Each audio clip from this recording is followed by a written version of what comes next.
My husband and I have been married for 9 years, and in 2021, we found out my husband was being sued for child support. It turns out my husband had an affair shortly after we were married. It nearly ended our marriage, but we went to counseling together, and I agreed to stay in the marriage with the following provisions. My husband was to get a second job so that his child support payments did not affect our household budget, and at no point in time would I ever consider having a relationship with this child. If he wanted to pursue one with them, fine, but I have absolutely zero interest in this kid. To clarify, I never even wanted to have kids of my own, and one of our first date questions was if I ever wanted to have kids someday, and I said no. So my husband has been getting to know his kid over the past couple of years, and recently my husband came to me and informed me that there was some sort of baby mama drama. Apparently, she has to self-surrender in May and is going to be incarcerated for 8 months. My husband told me that he needed to take custody while his affair partner is locked up, otherwise, the kid would have to go to their grandparents, who basically live on the opposite coast from us. Their kid doesn't want to have to change schools or be so far away from their friends and dad. So, after my husband told me that, I got up and left the house. I went to the grocery store on the corner, grabbed a copy of our area's apartment guide, went back home, and handed it to him. He asked if I was serious, and I told him I still felt the same way as I did 3 years ago.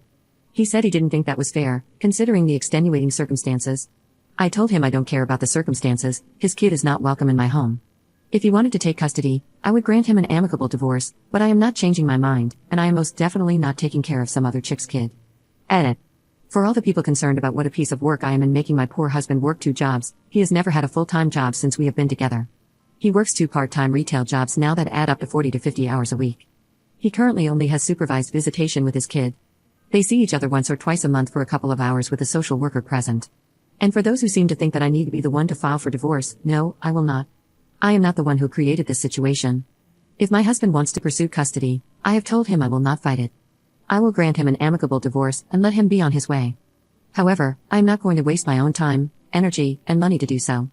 He is responsible for getting his own ducks in a row for the situation he created. That includes being the one to go through the headache of filing. Commenter.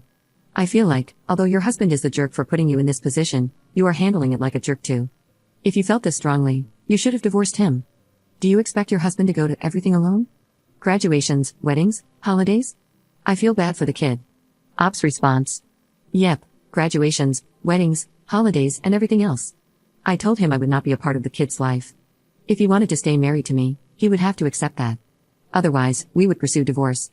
He begged me not to divorce and said he wanted to fix our relationship. You feel bad for the kid? Well, yeah, the kid got dealt a crappy freaking hand, but not my kid, not my responsibility. Up in the comments.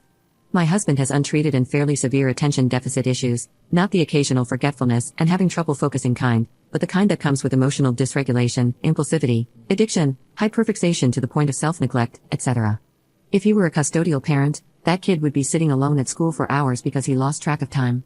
And when those teenage hormonal outbursts from the kid hit, he is the kind of person who would stoop to their level and make it an all-out screaming match, which I've seen him do with his nephews. He's super fun, has great energy, and makes me smile every day. No, he is not full partner material, but I realize that I don't need that in order to be fulfilled in a relationship. The affair and my boundaries about his affair child aside, we actually do really love each other. Update 1.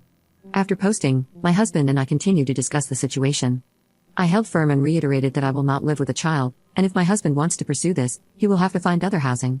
We discussed divorce, we discussed temporarily separating, we discussed a lot. We sat down and had a pretty big financial talk, as he is usually not involved in our financial planning. I showed him the numbers he realistically had to work with. I told my husband the truth, that while I love him, I won't lose sleep if we divorce. He has to do what's right for his own happiness and his kid. My husband had a bit of a breakdown over that. There was a lot of crying and him telling me that he loved me and didn't want to lose me.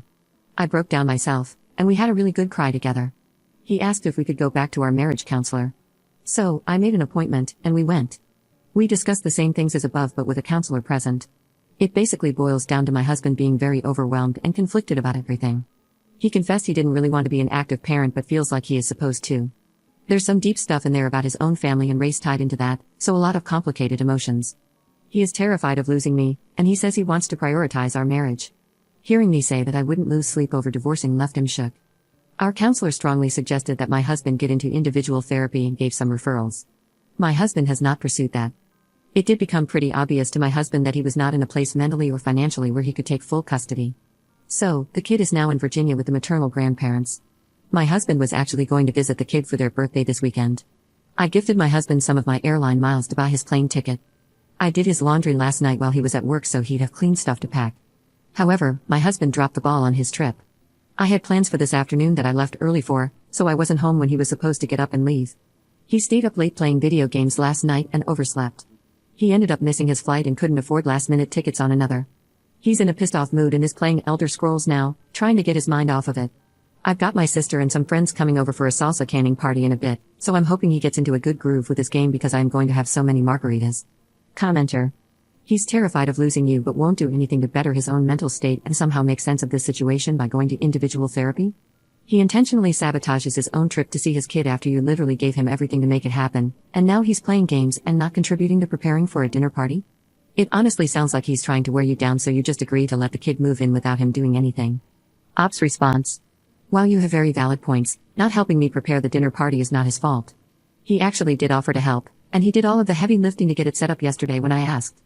He wasn't supposed to be here tonight, so he isn't invited to this party. It's a girls' night thing. My friends and I bought a few packs of tomatoes, jalapenos, and onions from the farmer's market and are getting together to make and can salsa. We all share the chopping and dicing while having a few drinks and snacks, and then when it's all done, we each get several jars of salsa. Lots of shade can be thrown at my husband, but not helping prepare for dinner and stuff is not one of them. Top comment. Up, wisdom is chasing after you, but you're clearly way too fast.